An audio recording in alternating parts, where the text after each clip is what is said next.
नमस्कार। भारत वार्ता के इस टॉक शो में आप सभी का स्वागत है।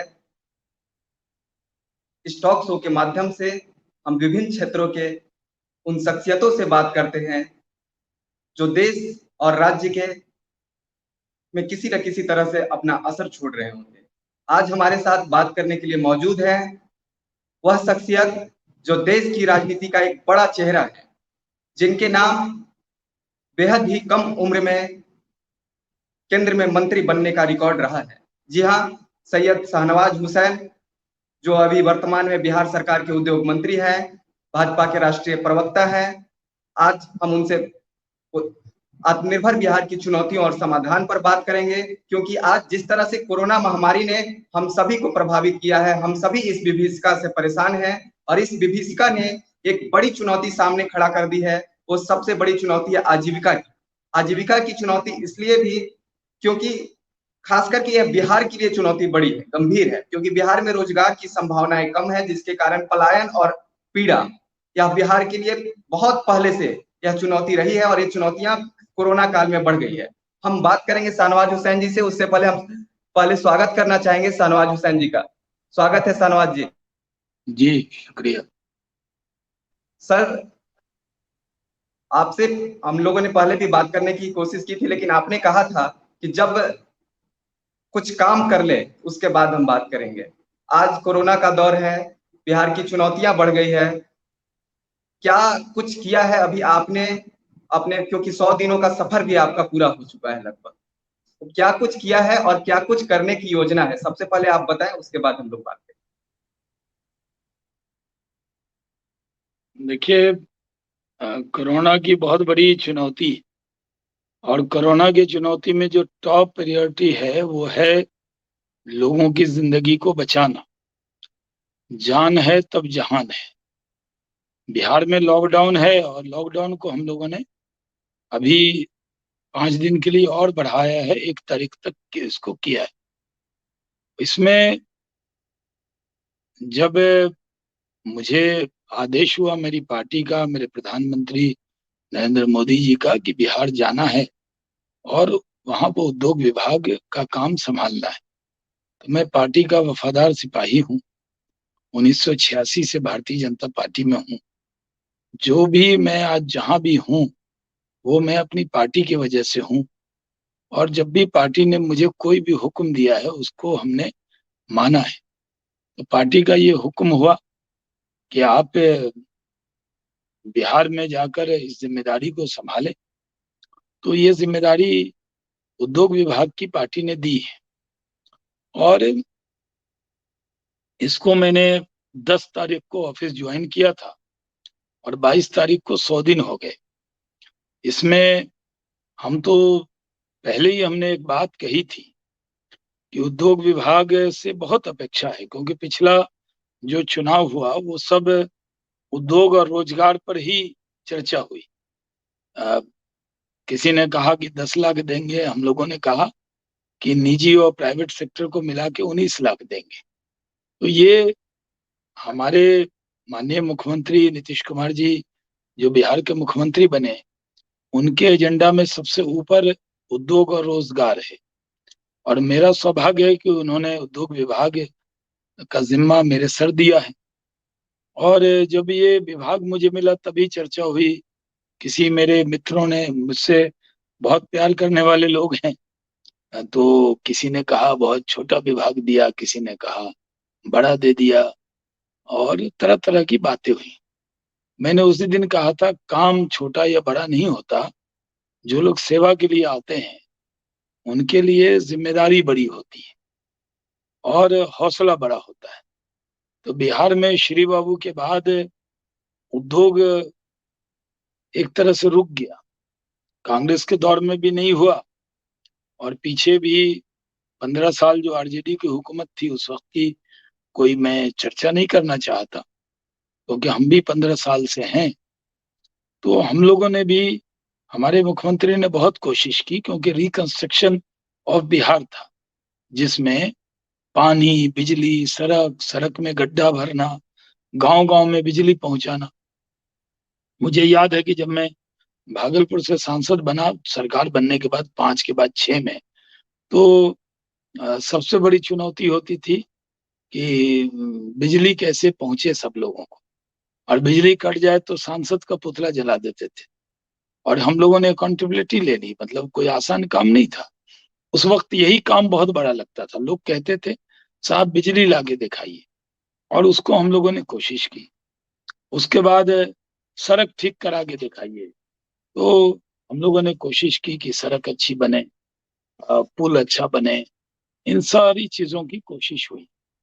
तो नीतीश कुमार जी ने एक बड़ा काम किया कि उन्होंने रोड, बिजली, पानी, सड़क, एग्रीकल्चर, इन सब चीजों में बिहार को आत्मनिर्भर बनाया। बिहार किसी से पीछे नहीं है। हाँ, उद्योग में ये जरूर चुनौती रही कि उद्योग नहीं लग पाए। सरकार की तरफ से जो लगा हो, मान लीजिए कुछ रेलवे का प्रोजेक्ट लगा, कुछ फर्टिलाइजर का, नरेंद्र मोदी जी की सरकार ने बड़ा काम बेगूसराय में किया। अभी भी 30,000 करोड़ रुपया इन्वेस्टमेंट होने जा रहा है पेट्रोलियम के अंदर।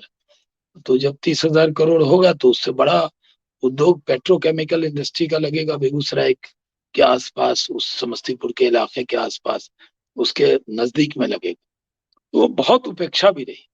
और देखिए पुल पुलिया में भी कहा था, मोकामा का पुल बना रही है सरकार, भागलपुर का पुल बना रही है, साहबगंज का पुल बना रही है, खगड़िया, जो सुल्तानगंज से खगड़िया वो पुल बन रहा है, गंगा नदी पर और पुल बन रहा है।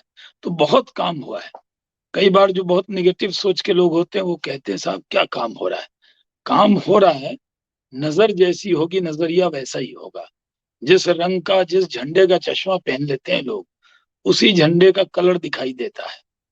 तो उसी नजरिए से लोग बोलते हैं। मैं कुछ भी कहूंगा तो आप जब इसको डालेंगे तो कई लोग होंगे जिनकी आदत है, लत लग गई, और लत बहुत गलत लग गई उल्टा लिखने की, कई लोगों की आदत होती है उस पर उल्टा ही लिखेंगे, क्योंकि उनकी सोच ऐसी है। कई लोगों की परवरिश होती है, वो कभी सीधा सोचते ही नहीं है, पॉजिटिव ढूंढते ही नहीं है। चलिए कोरोना काल में निगेटिव ढूंढना अच्छा है, लेकिन काम के मामले में तो जब ये काम मिला तो हमने एक मिशन बनाया। मुझे बताते हुए खुशी हो रही है कि हमने पहली मुख्यमंत्री जी से बात किया, और उनसे हमने कहा कि भारत सरकार को आपने 2006-07 में कहा था कि क्योंकि हमने शराब बनाना बंद कर दिया और शराबबंदी कर दी, तो मुख्यमंत्री जी ने लिखा था कि भाई जो हमारा मक्का है करीब 40 लाख मीट्रिक टन हमारे यहाँ से बाहर जाता है, तेलंगाना, पंजाब, हरियाणा, कई जगह। तो हमारे पास तो झारखंड बंटने के बाद खनिज है नहीं, तो हमारी खनिज तो हमारे किसान ही है। तो टूटे हुए चावल, मक्का, इनसे इथेनॉल बनाने दिया जाए। मुख्यमंत्री नीतीश कुमार जी की बात को नरेंद्र मोदी जी की सरकार जब आई, यूपीए ने तो नहीं माना। मनमोहन सिंह की सरकार 10 साल तक बैठी रह गई उस पर, लेकिन नरेंद्र मोदी जी की सरकार ने उसको अप्रूव किया। और भारत सरकार ने कहा कि हिंदुस्तान में जो इथेनॉल है वो 6% के करीब मिक्स होता है। और जब मिक्स होता है तो उससे पेट्रोल में जब उसको मिक्स करेंगे तो आपकी फॉरेन एक्सचेंज रिजर्व भी बचता है, डॉलर बचता है। क्योंकि सारा तेल तो आपको बाहर से खरीदना पड़ता। अभी भी कई लोग चर्चा करते हैं कि साहब तेल का दाम महंगा है, डीजल का महंगा है। तो इसमें सरकार ने कहा कि हम इसमें इथेनॉल मिलाएंगे। नितिन गडकरी जी ने नागपुर में इसको किया। उन्होंने बिना पेट्रोल डीजल के इथेनॉल से बस चलाई। यानी अमेरिका में अ, इसमें 25% करीब मिक्स होता है इथेनॉल पेट्रोल में, और ब्राजील में तो 40% मिक्स होता है। तो हम भारत में भी कर सकते हैं। तब जब ये इजाजत मिली तो हमने, बिहार पहला राज्य बना, और मेरा सौभाग्य है कि मैं उद्योग मंत्री बना तो मुझे ये मौका मुख्यमंत्री जी ने दिया। हम कैबिनेट में गए, पहले एक बार उनसे डिस्कशन किया, लंबी डिस्कशन हुई। जब हमने ये पॉलिसी बनाई तो हम कैबिनेट में गए और कैबिनेट से हमने इथेनॉल पॉलिसी पास की। आज मुझे बताते हुए खुशी हो रही है कि इतने प्रोजेक्ट आ रहे हैं कि अब एक एक जगह 4-4 लोग अप्लाई करते रहे। मतलब सबसे खुशी है कि जब मैं उद्योग मंत्री बना तो पहला इन्वेस्टमेंट भाई गिरिराज के क्षेत्र में, जो हमारे भारत सरकार के मंत्री हैं, मेरे मित्र हैं, हम बाल सखा हैं, समझिए युवा मोर्चा में हम लोग साथ में रहे हैं। तो उनके क्षेत्र में पेप्सी का बड़ा इन्वेस्टमेंट आया 550 करोड़ का, तो वो लगा। उसके बाद हम लोगों ने बात की, तो अब मैं उन कंपनियों का नाम नहीं बताना चाहता, लेकिन मैं आपको बता रहा हूँ कि सुपौल में एक बड़ा इन्वेस्टमेंट आया है 550 करोड़ का। बिहार के मुजफ्फरपुर में, मोतीपुर में मैं वहां भी इथेनॉल का भी प्रोजेक्ट आया और कई प्रोजेक्ट आए। और उसके साथ बिहार में इथेनॉल के इतने प्लांट आ रहे हैं कि बिहार एक इथेनॉल डेस्टिनेशन, मैंने असेंबली में, आपको याद होगा, मैंने कहा था बिहार को इथेनॉल का हब बना देंगे। तो कई लोग मजाक में ले रहे थे, लोगों को लग रहा था शाहनवाज बड़ी बड़ी बात कर रहे हैं। हम बड़ी बात नहीं करते, हम भारत सरकार के भी मंत्री थे। तो गया में जो एयरपोर्ट है वो मैंने ही बना के दिखाया था। हम जिस विभाग में रहे जो हम कर सकते थे, लेकिन भारत सरकार में रहते हुए आपके पास कोई एक स्टेट नहीं रहता, आपका दायरा पूरा देश रहता है। और उसी तरह जब बिहार के आप मंत्री बनते हैं तो मैं सिर्फ भागलपुर के लिए सोचूंगा और या किशनगंज के लिए सोचूंगा, सुपौल के लिए सोचूंगा, ऐसा नहीं है। मेरा दायरा अब पूरे बिहार की 14 करोड़ आवाम है, उस सबको एक निगाह से देखना। ये सही है कि अपेक्षा भागलपुर वालों को, किशनगंज वालों को, सुपौल वालों को, मुजफ्फरपुर नानिहाल है वहां के लोगों को होगी, लेकिन मैं सबको एक निगाह से मेरा देखना मेरा फर्ज है, जिम्मेदारी। तो हम लोगों ने इथेनॉल के बहुत बड़े प्लांट बन रहे हैं। तो मुझे ये बताते हुए खुशी हो रही है कि मैंने 100 दिन में जो हमारे पास, मैं डाटा पे ही बोलूंगा ताकि किसी को कभी इसको, यानी 5,000 जो इन्वेस्टमेंट है वो टोटल हमारे 100 दिन में 5,082 करोड़, मतलब, और उससे अगर हम पूरे किसको ले लेंगे तो करीब 6,000 करोड़ के करीब इन्वेस्टमेंट आया। तो मैं, अगर लॉकडाउन नहीं होता तो इसके लिए मैं प्रेस करता, आप लोगों को बुलाता, ये खुशखबरी देता। लेकिन बहुत बड़ी बड़ी कंपनी आ रही है। समस्तीपुर में सीमेंट की एक फैक्ट्री आई है, इथेनॉल की फैक्ट्री आई है। मुजफ्फरपुर में मेगा फूड पार्क जो बिहार को एक मिला, हमने जिद करके लिया। एक ही बचा था जो भारत सरकार ने जो अनाउंस किया था, उसमें एक मेगा फूड पार्क बचा था। मेरी पार्टी ने मुझे बंगाल, आसाम, केरल के चुनाव में स्टार कैंपेनर बनाया और पार्टी का हुक्म हुआ, क्योंकि हम लोग, पार्टी ने ही मुझे आज मंत्री बनाया है। तो जब युद्ध चल रहा होता है तो पहले पार्टी के साथ जाना। तो मैं प्रचार में रहा, लेकिन वहां भी मैं काम करता रहा। आसाम कैंपेन में गया, सरकार तो मेरी बन गई, लेकिन मैं बिहार के लिए भी मेगा फूड पार्क ले आया। नरेंद्र सिंह तोमर जी से जिद करके लिया और उन्होंने इस बात का अनाउंस भी किया कि शाहनवाज जी ने बहुत जिद किया, इसलिए हमने दिया। तो मैंने माननीय मुख्यमंत्री जी को बताया। उसके बाद इथेनॉल का हमने बताया बहुत प्रोजेक्ट है। आज मैं उसको अनाउंस नहीं करना चाहता, क्योंकि कई चीज पाइपलाइन में है और क्योंकि लॉकडाउन हो गया। तो मेरा जो वर्किंग पीरियड है, मैंने माननीय मुख्यमंत्री जी को फोन किया परसों, और मैंने उनको कहा कि सर, मेरे 100 दिन पूरे हो गए आपके मंत्री के तौर पर। तो बहुत खुश हुए, दुआएं दी मुझे, और उनके साथ मुझे काम का बड़ा लंबा अनुभव रहा है। तो उन्होंने कहा, अरे आप अच्छे से काम कर रहे हैं, खूब अच्छे से कीजिए, क्योंकि उनका पूरा सपोर्ट है। तो मैंने उनको पूरी बता दिया कहाँ क्या कर रहे हैं, और उनका पूरा इसमें सहयोग और साथ है, क्योंकि हम लोग जो भी कर रहे हैं उन्हीं की क़यादत में काम कर रहे हैं। तो ये एक काम ये हुआ। दूसरा, जब एक बैग कोरोना का संकट बढ़ा, तो मैं तो बंगाल के चुनाव में ही था। लास्ट सभा मेरी आसनसोल के इलाके में थी, और बंगाल चुनाव प्रचार की जो लास्ट हेलीकॉप्टर मीटिंग थी वो हुई थी कुल्टी में। और मुझे खुशी है कि हम आसनसोल भी जीते और कुल्टी भी जीत गए, मतलब जो लास्ट सभा मेरी में हुई थी वो सीट हम जीते। और उसके बाद मैं जब आया तो पूरा लॉकडाउन लग गया, और इसमें तो सारे ऑफिसेज बंद हैं। मुझे दुख है कहते हुए कि हमारे इंडस्ट्री के डायरेक्टर थे पंकज सिंह जी, वो कोरोना पॉजिटिव हुए और उनका देहांत हो गया। मेरे प्रिंसिपल सेक्रेटरी ब्रजेश मल्होत्रा जी का परिवार कोरोना पॉजिटिव हुआ, वो घर में आइसोलेशन में रहे। मैंने जो एक आईएएस पंकज दीक्षित जी हैं उनको डायरेक्टर इंडस्ट्री बनाया, तो वो भी पॉजिटिव हो गए, लेकिन घर से काम करते रहे। तो हमने पिछले 20-25 दिन से, जब से लॉकडाउन लगा, तो हमने इंडस्ट्री मिनिस्ट्री का नाम बदल के ऑक्सीजन मिनिस्ट्री रख दिया डिपार्टमेंट का। यानी 16 मेगावाट जो है, 16 मैट्रिक टन हमारे यहाँ ये आती थी, अ, गैस थी हमारे पास, बस सिर्फ 16। और उससे हमने बढ़ा के उसको 240 किया। जो हमारे जो वो थे, मतलब रिफिलिंग जो प्लांट है, आपको ताज्जुब होगा, मुझे बिहार के लोगों को जो सुन रहे होंगे उनको बताते हुए खुशी हो रही है कि अ, जब 15 जून को मेडिकल ऑक्सीजन के बारे में, उस वक्त 15 जून को जब ये पीक पे आया तो सिर्फ 11 यूनिट थे साहब। हमने मेहनत करके इसको 23 यूनिट तक पहुंचाया। 8 यूनिट एयर सेपरेशन प्लांट से, और 21 यूनिट जो है लिक्विड मेडिकल ऑक्सीजन से किया, और 5 यूनिट उसमें एएसपी जो एलएमओ को मिलाकर किया। और हमने फिर कोशिश किया कि कोई दिक्कत नहीं हो।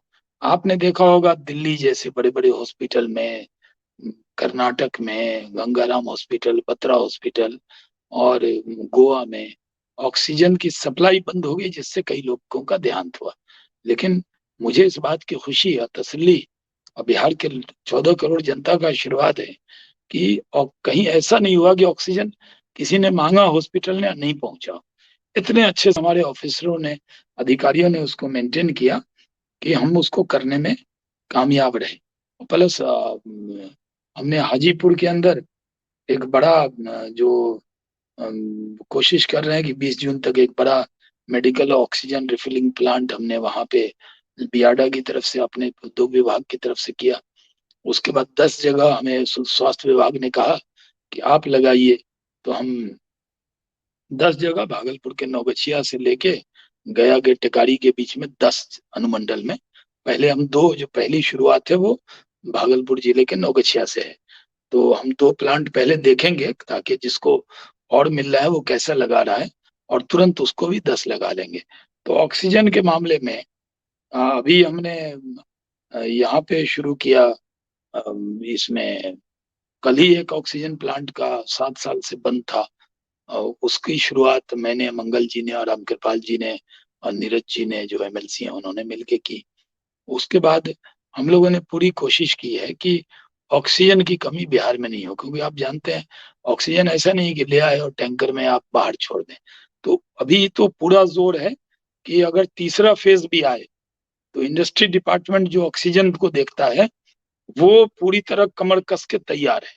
यानी हम किसी भी तरह की चुनौती को, कोरोना की चुनौती को स्वीकार करके तैयार हैं। नीतीश कुमार जी के नेतृत्व में जहां हेल्थ में भी बहुत से काम हो रहे हैं, वहां ऑक्सीजन का काम हमारे जिम्मे है, तो हम इसमें लगे रहे। तो ये 2 काम हमने किए। बीच में आप जानते हैं मैं भारत सरकार में टेक्सटाइल का भी मिनिस्टर रहा हूँ वाजपेयी जी के साथ। तो बिहार में टेक्सटाइल की असीम संभावना है। जब पिछली बार कोरोना से लोग लौटे थे, मजदूर आए थे, तो उसमें बिहार सरकार ने सर्वे किया तो 70% जो मजदूर थे वो इसके थे, टेक्सटाइल वर्कर थे। तो आज बांग्लादेश क्यों आगे हो गया? क्यों? उसके पास टेक्सटाइल के वर्कर मजदूर बहुत हैं। अगर हम बांग्लादेश को चुनौती कोई हिंदुस्तान में कोई स्टेट दे सकता है मैन पावर में, तो वो हमारा बिहार दे सकता है। तो हम नई टेक्सटाइल पॉलिसी और लेदर पॉलिसी लाने जा रहे हैं। हमने ऑक्सीजन पॉलिसी लाई। बिहार इथेनॉल के बाद ऑक्सीजन में भी पहला स्टेट बना जिसने ऑक्सीजन पॉलिसी बनाई, जिसमें हमने 30% तक सब्सिडी दी।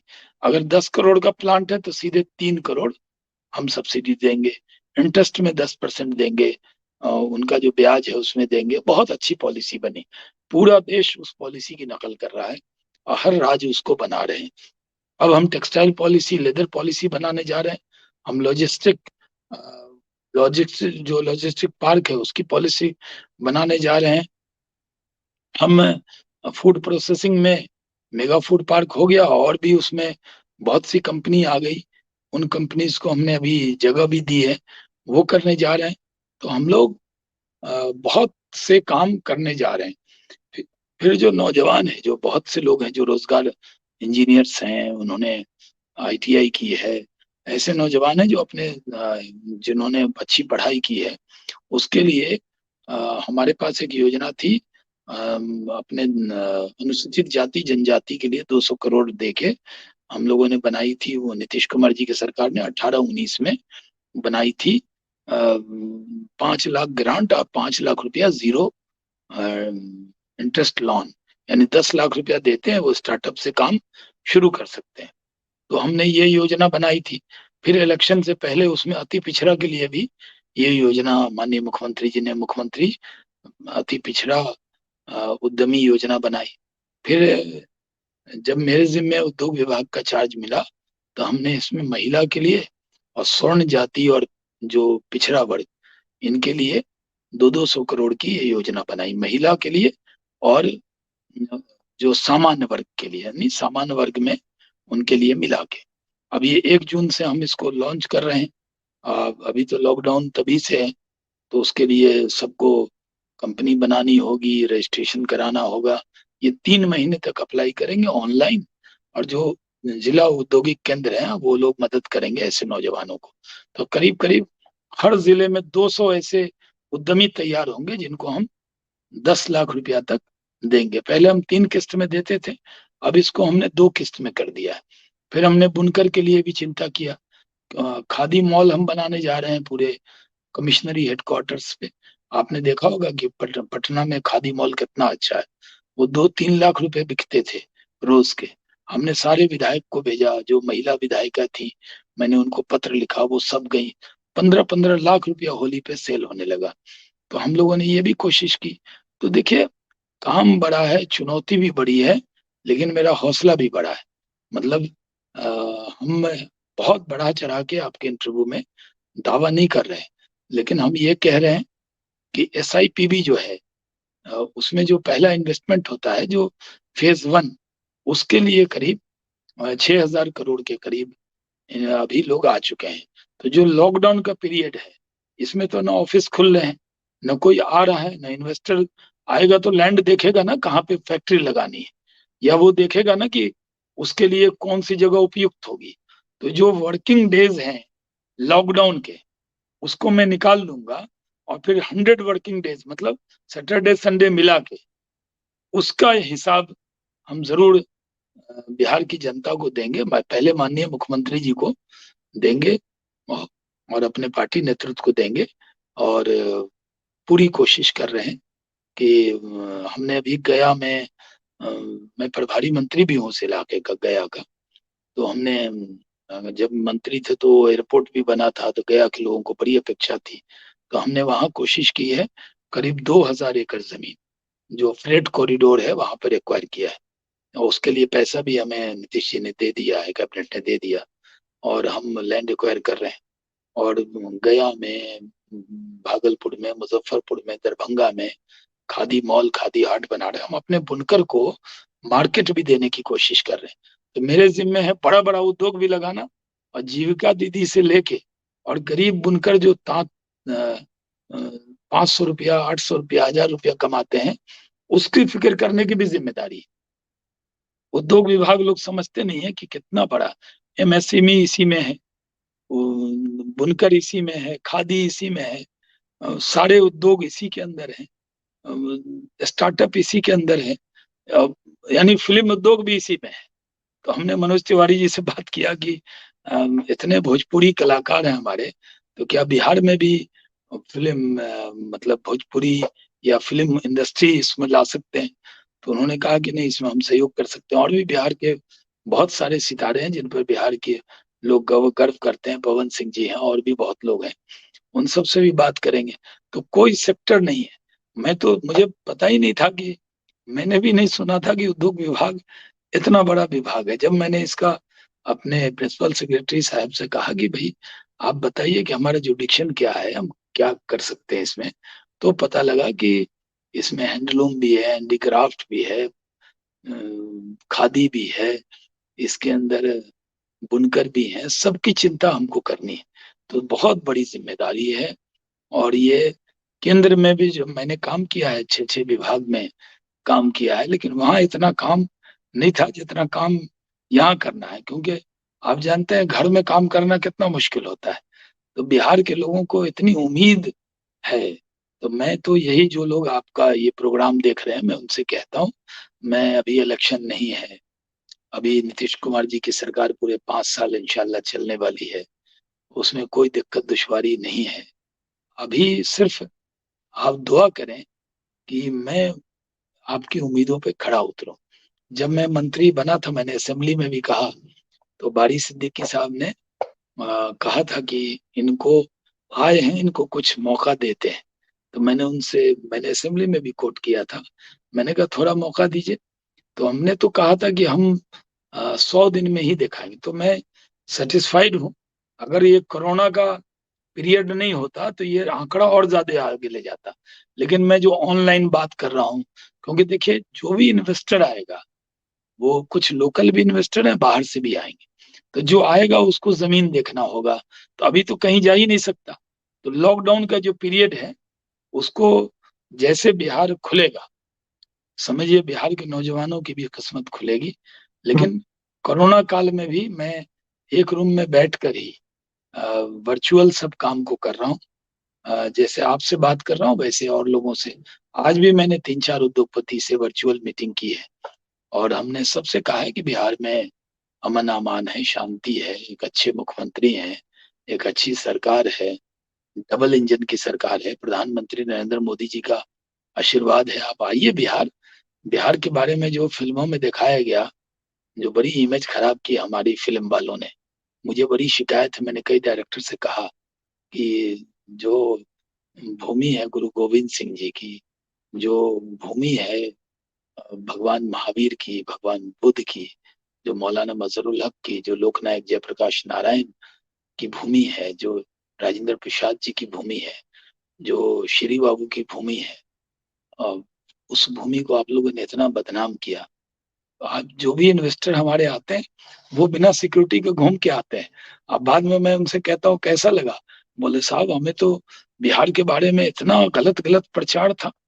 तो मैं इसलिए कहता हूँ कि जो भी पॉलिटिकल स्कोर जिसको करना है करे, कम से कम बिहार को बदनाम कोई ना करे। तो कोशिश कर रहे हैं। मुझे पूरी उम्मीद है कि बिहार के लोगों की दुआ होगी तो बिहार के किसानों का भला होगा।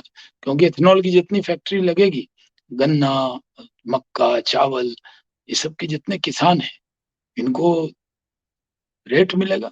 पंजाब के किसान से भी ज्यादा ये खुशहाल हो जाएंगे, क्योंकि वो सब जो किसान है उसके अनाज का दाम भी मिलेगा।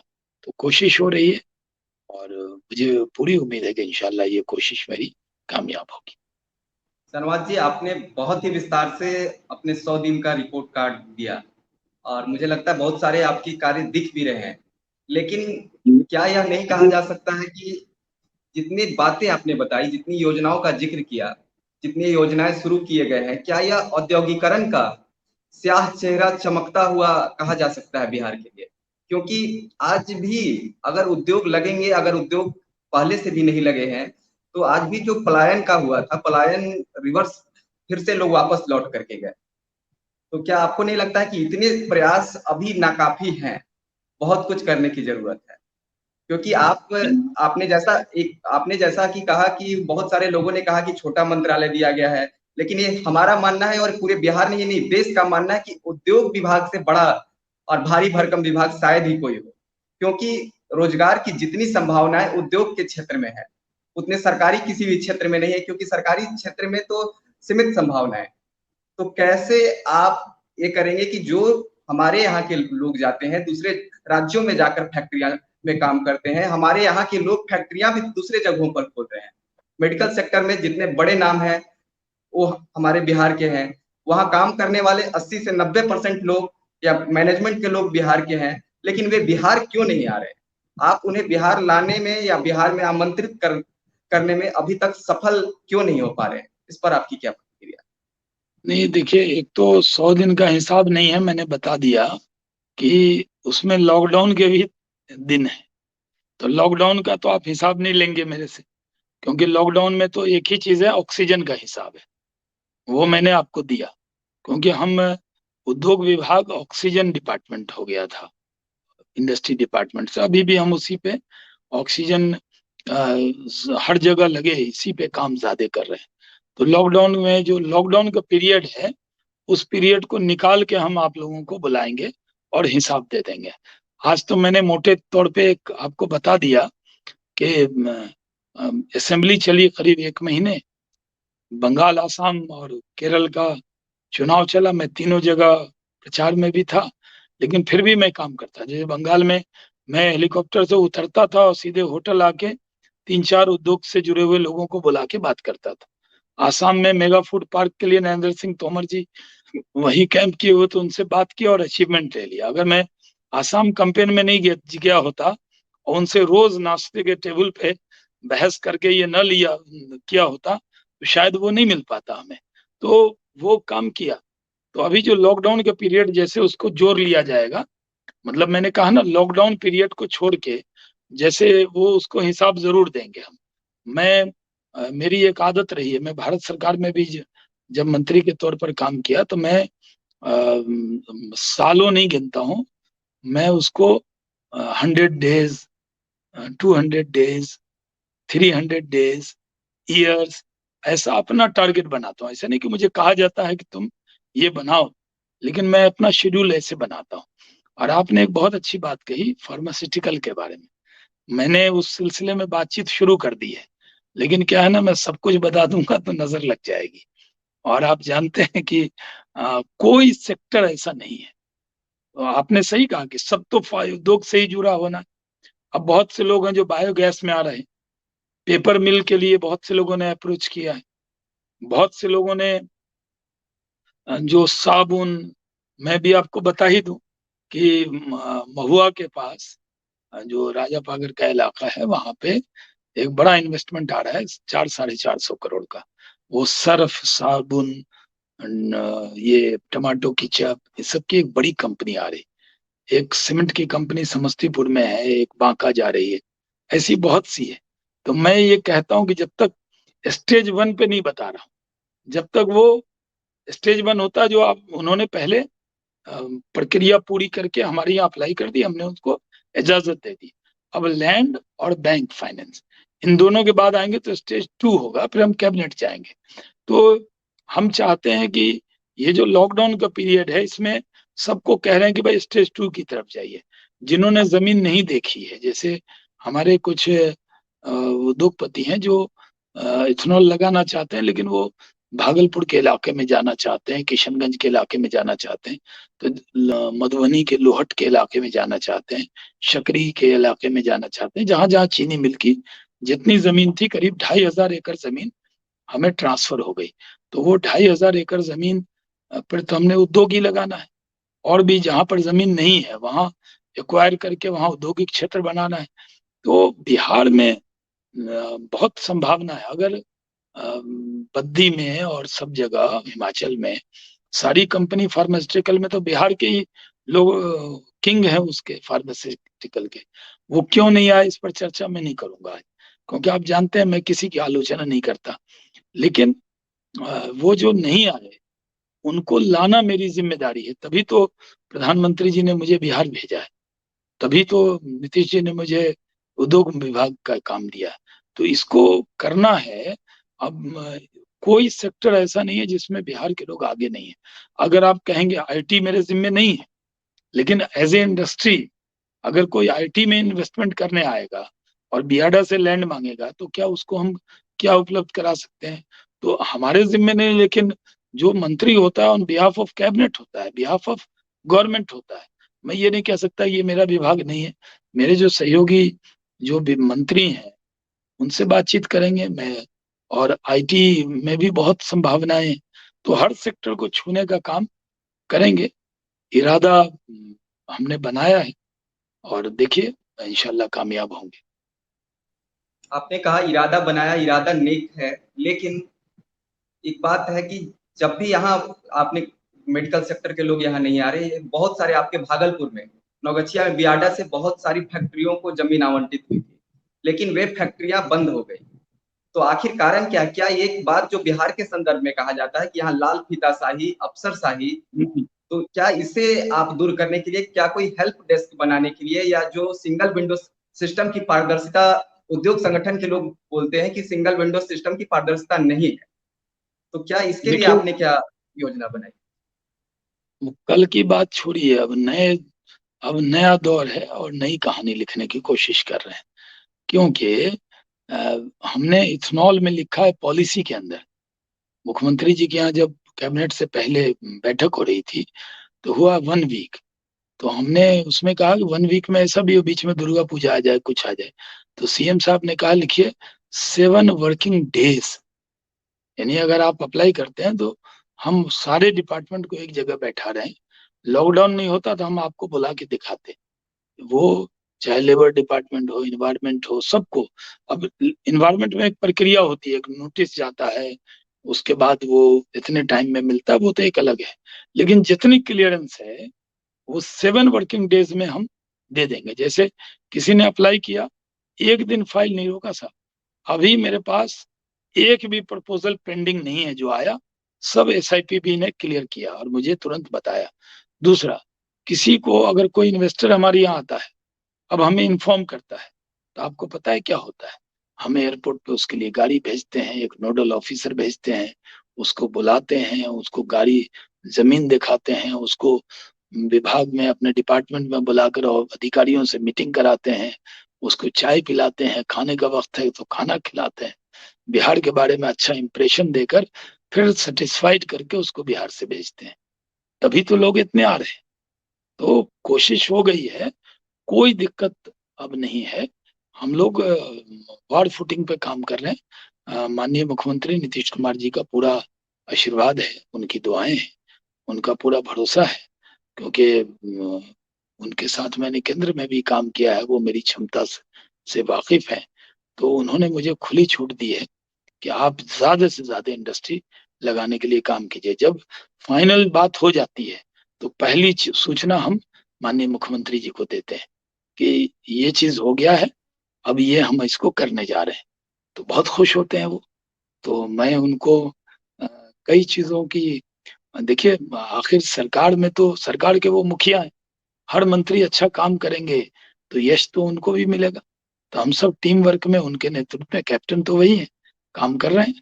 और मुझे पूरी उम्मीद है कि जो मुख्यमंत्री जी ने सोचा है, जो बिहार की जनता ने सोचा है, जो आप लोगों ने अपेक्षा की है, उसे जरूर पूरा करेंगे। बिल्कुल, आपने 2 बातें कही कि आप अगर कोई इन्वेस्टर आता है तो आप उसका एयरपोर्ट पर स्वागत कराते हैं। आपका एक सार्वजनिक स्टेटमेंट भी आया था जिसमें आपने कहा था कि अगर कोई बिहार में इन्वेस्ट करना चाहता है, तो उसका हम रेड कारपेट बिछाकर स्वागत करेंगे। अब अगर बिहार का मंत्री रेड कारपेट बिछाकर इन्वेस्टर की स्वागत करने पहुंचे तो इन्वेस्टर लाभ बिहार की ओर आकर्षित होंगे। लेकिन अब देखना दिलचस्प होगा कि आने वाले समय में, आपने कहा बीती बातों को छोड़ दीजिए, यानी बिहार में काबा वाली बात छोड़ दीजिए, चुनाव के समय जो चला था। नहीं, अब आप बिहार में क्या? बिहार में जी, काबा नहीं कह सकता। मैं आपको लिस्ट दे दूंगा, जिस दिन कोई काबा कहेगा तो बिहार में बेगूसराय में भी इंडस्ट्री लग गई है, आप अपनी टीम भेज के वहां काम शुरू हो रहा है पेप्सी वाला, तो वो भी है। एसआईपीबी में उसको भेज दीजिएगा जो पूछे। तो ऐसा नहीं है, जो भी हम कर सकते हैं। मेरा सिर्फ एक कहना है बिहार के लोगों से, जो बिहार के लोग हैं, आप अम, राजनीतिक तौर पे किसी की आलोचना करें, राजनीतिक आलोचना करते करते पूरे बिहार पे मत कर दें। क्योंकि आखिर बिहार तो किसी एक पार्टी का नहीं है, बिहार तो हम सब का है। हम सब बिहारी हैं। जब कहीं जाते हैं, यहाँ बिहार में लोग जात के नाम से और जिला के नाम से जाने जाते हैं, लेकिन बिहार से बाहर जाते हैं तो हमें तो सब बिहारी कह के ही बुलाता है ना। अगर प्यार से भी बोले तो बिहारी, गाली भी बके तो बिहारी कहेगा, वो बिहारी इधर आ। तो बिहारी, हम बिहारी हैं। तो हम सबको, बिहार को अम, अपने घर आंगन मान के उसकी खूबियां बयान करनी है, बाकी जो कमियां हैं उसको दूर करेंगे। ये शाहनवाज जी, आलोचना इसलिए भी हुई, आपने कहा कि नीतीश कुमार जी खुश होते हैं आपके कार्यों से। आपने सदन में भी कहा था जब आप बजट पेश कर रहे थे, लिखी है जो स्याही से वह वो तहरीर बदल देंगे। हम नीतीश बदलेंगे। कुमार के नेतृत्व में बिहार के हर शख्स की तकदीर बदल तकदीर देंगे। मैं फिर से पढ़ना चाहूंगा, लिखी है जो मैं स्याही ही से पढ़ वो देता हूँ। तहरीर बदल देंगे। नहीं नहीं, मैं ही पढ़ हम देता हूँ ताकि, जी, मैंने कहा था लिखी है जो स्याही से जी। वो तहरीर बदलेंगे। हम नीतीश कुमार के नेतृत्व में हर शख्स की तकदीर बदलेंगे। लेकिन गली कूचे नीतीश जी, दरो दीवार बाशिंदे यही होंगे, लेकिन जी, चेहरे से मायूसी की तस्वीर बदलेंगे। लेकिन नीतीश कुमार जी तो समंदरनामा की दुहाई देते हैं। अक्टूबर 2020 में जब वे खगड़िया में चुनावी सभा में उन्होंने कहा था कि बिहार में उद्योग धंधे इसलिए नहीं लग पाए क्योंकि समुंदर नहीं है। तो आप कैसे, ये चुनौती आपके लिए है कि जब आपके मुख्यमंत्री ने यह समंदरनामा की दुहाई दिया, तो आप कैसे और ये समंदरनामा की दुहाई थोड़ा अजीब सा लगता है, अटपटा सा भी लगता है शाहनवाज जी, की आपके बगल के जो स्टेट हैं, उत्तर प्रदेश में समुंदर नहीं है, पंजाब में समुंदर नहीं है, हरियाणा में समुंदर नहीं है, और उन जगहों पर फैक्ट्रियों में काम कौन कर रहा है? हमारे बिहारी काम कर रहे हैं। जब लॉकडाउन होता है तो वहां हमारे बिहारी भाइयों को मारकर, पीटकर या दौड़ाकर भगाया जाता है, गालियां दी जाती है। दिल्ली में आपने देखा होगा। तो क्या इसलिए आप, तो क्या इसे चुनौती के रूप में आप लेते हैं कि कैसे आप इसको, जब कैसे जब आपके लीडरशिप उन्होंने कहा कि समंदर की बात, तो आप कैसे करेंगे? देखिए, हौसला हो तो चांद तारे ले आएंगे। वो आप जानते हैं ना कि अ, नीतीश जी का जो कहना था, उनका बात का अलग मीनिंग निकाला गया। वो कह रहे थे कि लैंड लॉक स्टेट है, जब कोई बड़ी इंडस्ट्री लगती है तो वो ये चाहती है कि उसको अगर शिपिंग की व्यवस्था हो जाए।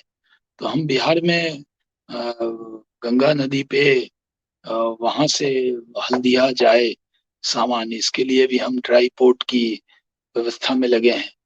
और वो भी मैंने तो बहुत थोड़ी थोड़ी बात बताई आपको, क्योंकि जो आपके व्यूअर हैं उनको ये न लगे कि शाहनवाज जी एक ही दिन में सब बता दे रहे हैं। और आप भी चाहेंगे कि मैं धीरे धीरे बताऊं। एक तरह से आपके इंटरव्यू के बाद और भी मेरे मित्र कहेंगे कि इंटरव्यू करना है। तो अभी मैंने वो इंटरव्यू बहुत नहीं किया है, क्योंकि अभी तो बहुत दुख है, दर्द है।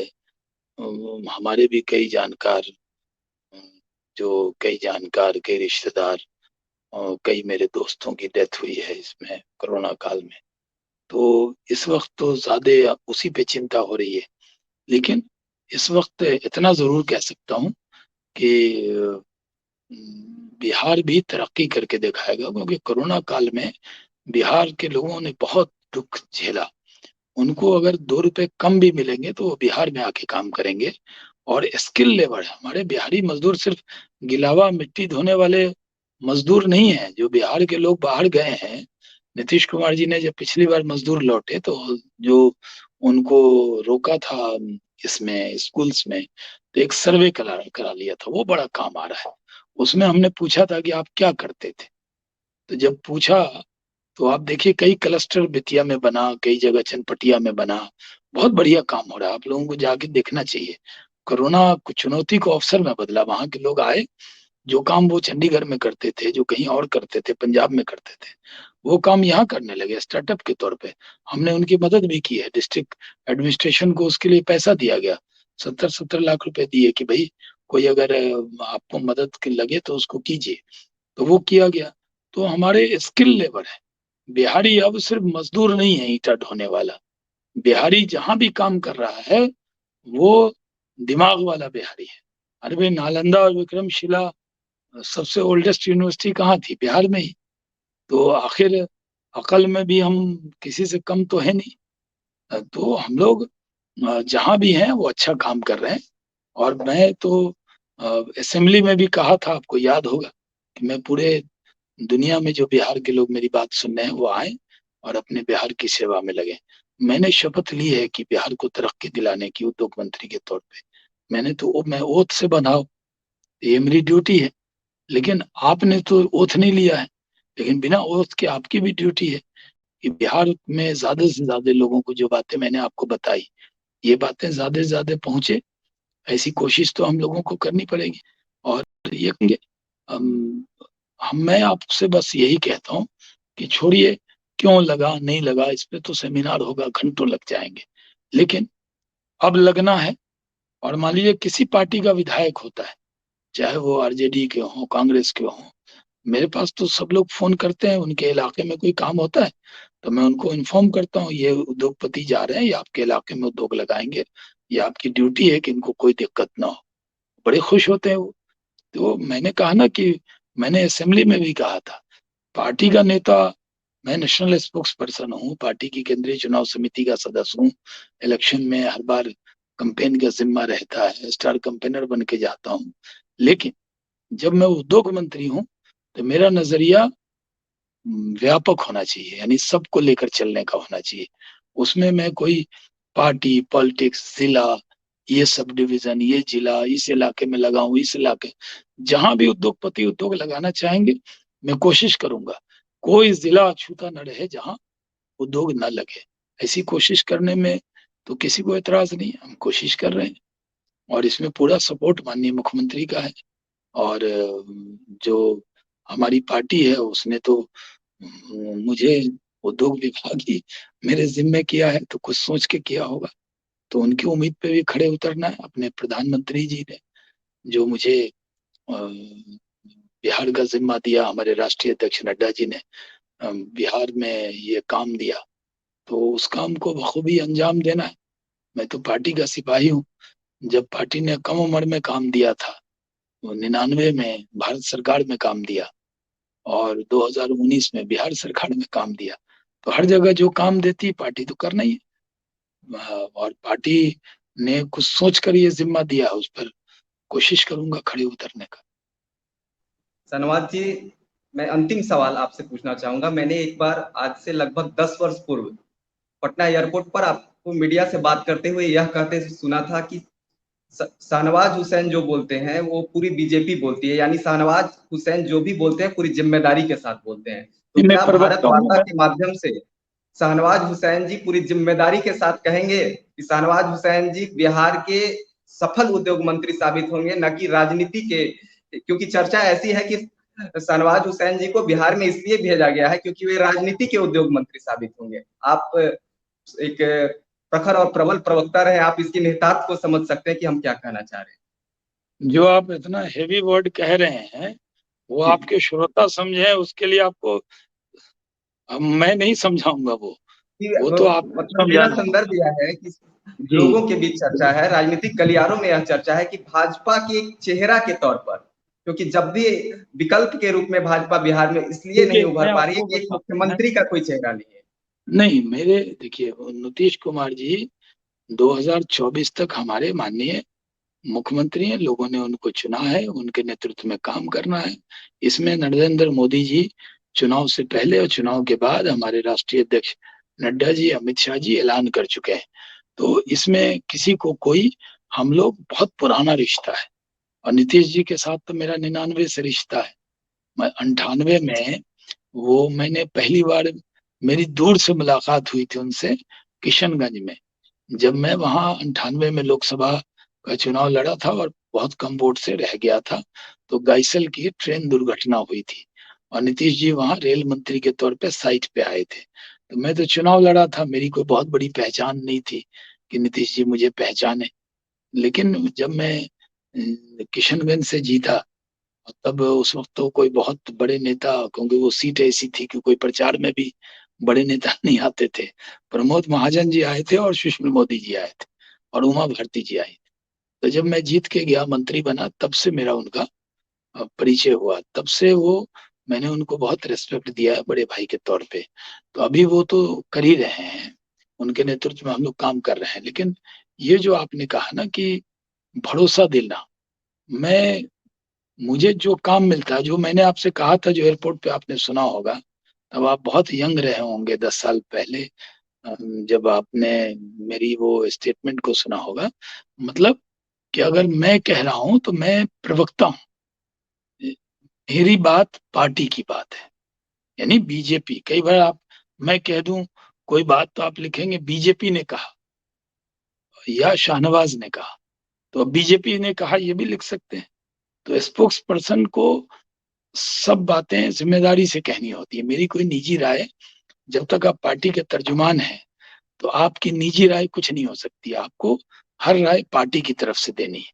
लेकिन उद्योग मंत्री के नाते जितना काम है, वो काम मैं इतना कह सकता हूं कि मैं खुद से कोई सर्टिफिकेट अपने को नहीं दूंगा। मेरे काम पर अवाम जो सर्टिफिकेट देगी उसी को मैं मानूंगा, अवाम की बात को मानूंगा। मेरा काम है, फर्ज है काम करना। क्योंकि अभी भी पटना में जो मुझे जहाँ रहने के लिए जो घर अलॉट हुआ है वो काफी देर से हमको मिला, तो उसमें थोड़ा बहुत काम होता, तो लॉकडाउन हो रहा है, तो अभी जाके वहाँ जम कर रहना है। अभी तो मैं कई जिले में गया भी नहीं हूँ। और जो बड़े औद्योगिक केंद्र हैं, एक बार फतुहा गया था ऑक्सीजन लॉकडाउन के वक्त में, ऑक्सीजन प्लांट देखने। Bihta industrial area, Pataliputra industrial area, Bela Muzaffarpur industrial area, Hajipur का इंडस्ट्रियल एरिया, भागलपुर का इंडस्ट्रियल एरिया, ऐसे पूरे बिहार में औद्योगिक एरिया है। बक्सर में जाना है, और डालमिया नगर जो बसा हुआ था वो पैसे कैसे आबाद हो, मोकामा में कई चीजें बंद हो गई वो कैसे खुले। तो बहुत चुनौती है। मेरी चुनौती क्रेडिट लेने की नहीं है, मेरी चुनौती बहुत ज्यादा है। मतलब मैं कितना भी करूं तो मैं सेटिस्फाइड नहीं हो सकता। तो कोशिश कर रहा हूं, और बिहार की आवाम से कहता हूं कि आप दुआ कीजिए कि मैं आपकी उम्मीद पे खड़ा उतरूं। बस इससे ज्यादा मुझे नहीं कुछ कहना है। धन्यवाद जी, आपने बहुत ही धैर्यपूर्वक और विस्तार से अपनी बातें को रखा। हमारी यह आशा है और ये हमारी आपसे भी उम्मीद है कि आप बिहार को एक सर्वोत्तम राज्य बनाने में अपना योगदान देंगे। इसी के साथ हम इस चर्चा को समाप्त करते हैं। धन्यवाद जी, आपको एक बार फिर से धन्यवाद। आप हमारे साथ जुड़े और जी। धैर्यपूर्वक अपनी बातों को रखें।